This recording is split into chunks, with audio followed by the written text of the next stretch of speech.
Hi friends, இன்றைக்கி rasmalai cookies எப்படி செய்யுதுன்னு தான் பார்க்க போகிறோம். அதுக்கு தேவையான பொருளெல்லாம் நான் ஸ்க்ரீனில் மென்ஷன் பண்ணுறேன். டேஸ்ட் வந்துட்டு ரொம்பவே சூப்பராக இருக்கும். இதே மெஷர்மெண்ட்டில் ஒரு டைம் செஞ்சு பாருங்கள். அதுக்கப்புறம் கடையிலேருந்து நீங்கள் எப்போவுமே பிஸ்கெட் வாங்க மாட்டீங்க. கடையிலேருந்து வாங்குற பிஸ்கெட்டை விட டேஸ்ட் ரொம்பவே நல்லா இருக்கும். இப்போ ஃபஸ்ட்டு வந்து நம்ம பட்டர் ஆட் பண்ணிக்கலாம். பட்டர் ஆட் பண்ணிவிட்டு நல்லா வந்துட்டு கையாலவே நல்லா மிக்ஸ் பண்ணி விட்டுருணும். நம்ம கை சூட்டுக்கு அதை நல்லா இலகி வந்துடும். அடுத்தது சுகர் ஆட் பண்ணிட்டு நல்லா மிக்ஸ் பண்ணிங்கன்னா ஒரு க்ரீமியான டெக்ஸ்சரில் நம்மளுக்கு கிடைக்கும். இப்போ பாருங்கள், இந்த மாதிரி க்ரீமியாக வந்ததுக்கப்புறம் நம்ம வந்துட்டு மைதா, மில்க் பவுடர், அதுக்கப்புறம் பாதாம் மிக்ஸ் இதெல்லாமே ஆட் பண்ணிக்கலாம். மாவு இந்த மாதிரி கையில் ஒட்டுற மாதிரி இருந்துச்சுன்னா ஒரு 10 மினிட்ஸ் ஃப்ரிட்ஜில் செட் பண்ணி எடுத்துக்கோங்க. இப்போ வந்து நம்மளுக்கு இந்த மாதிரி சாஃப்டான ஒரு மாவு கிடைக்கும்.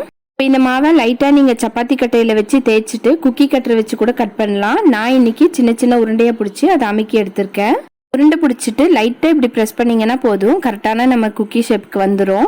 ரைஸ் வந்துட்டு கொஞ்சம் திக்காக இருக்க மாதிரி பார்த்துக்கோங்க. ஏன்னா பட்டரெல்லாம் சேர்த்துருக்கனால நம்ம ஓடிஜியில் வைக்கும் போது அது கொஞ்சம் இலகுன மாதிரி ஆகி ரொம்ப சப்பையான மாதிரி ஆயிரும். அதனால சைஸ் கொஞ்சம் திக்காக இருக்க மாதிரி பார்த்துக்கோங்க.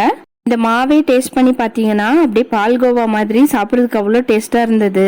இந்த அளவில் செஞ்சிங்கன்னா ஒரு 100 கிராம் குக்கீஸ் கிடைக்கும். நான் வந்துட்டு கொஞ்சம் கம்மியான அளவில் தான் சொல்லி கொடுத்துட்ருக்கேன். ஏன்னா எல்லாரும் செஞ்சு ட்ரை பண்ணுன்றதுக்காக.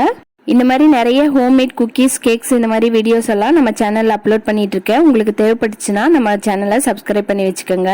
இதில் ஆட் பண்ணியிருக்க பாதாம் மிக்ஸ் வந்துட்டு நான் ஆச்சி பாதாம் மிக்ஸ் தான் எடுத்திருக்கேன்.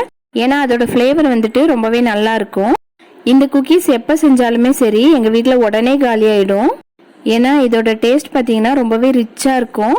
இது வந்து இன்னும் ஹெல்த்தியாக இருக்கணும்னு நினச்சிங்கன்னா நீங்கள் மைதாக்கு பதிலாக வீட் ஃப்ளோர் இல்லைனா ராகி ஃப்ளோர் அந்த மாதிரி கூட சேர்த்துக்கலாம். அதோட டேஸ்ட்டு கூட ரொம்பவே நல்லா இருக்கு. நான் வந்து எப்போ குக்கீஸ் செஞ்சாலுமே சரி பாப்பா வந்து பக்கத்துலேயே நின்றுப்பா. நான் என்னென்ன இன்க்ரீடியன்ட் எடுக்கிறேனோ அதுலேருந்து கொஞ்சம் கொஞ்சம் அவளும் எடுத்து அவள் தனியாக செய்ய ஆரம்பிச்சிருவா.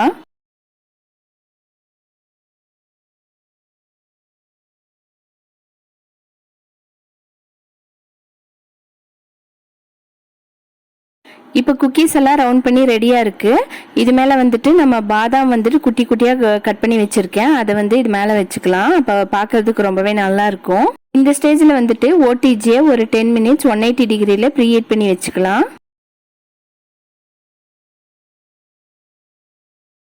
இப்போ பிஸ்கட்ஸ் எல்லாம் ரெடி ஆகிடுச்சு. நம்ம வந்துட்டு ஓடிஜிக்குள்ளே வச்சுக்கலாம். இதோட டைம் பார்த்தீங்கன்னா 12 to 15 மினிட்ஸ்க்குள்ளே நம்மளுக்கு கரெக்டாக பேக் ஆகிடும். குக்கீஸ் பேக் ஆகிட்டு நம்ம வெளியில் எடுத்ததுக்கப்புறம் பார்த்தீங்கன்னா தொட்டு பார்த்தோன்னா ரொம்ப சாஃப்டாக இருக்கும். அது நல்லா ஆறுனதுக்கப்புறம் பார்த்தீங்கன்னா நம்மளுக்கு கரெக்டான பதத்துக்கு வந்துடும். இப்போ நம்ம குக்கீஸ் பாருங்கள் எவ்வளோ சூப்பராக ரெடி ஆகிடுச்சு. டேஸ்ட் வந்து பார்த்தீங்கன்னா ரொம்பவே ரிச்சாக இருந்தது. இந்த வீடியோ உங்களுக்கு யூஸ்ஃபுல்லாக இருந்ததுன்னா நம்ம சேனலை மறக்காமல் சப்ஸ்கிரைப் பண்ணி வச்சுக்கோங்க. அவ்வளோதாங்க, நெக்ஸ்ட் வீடியோவில் பார்க்கலாம். பாய்.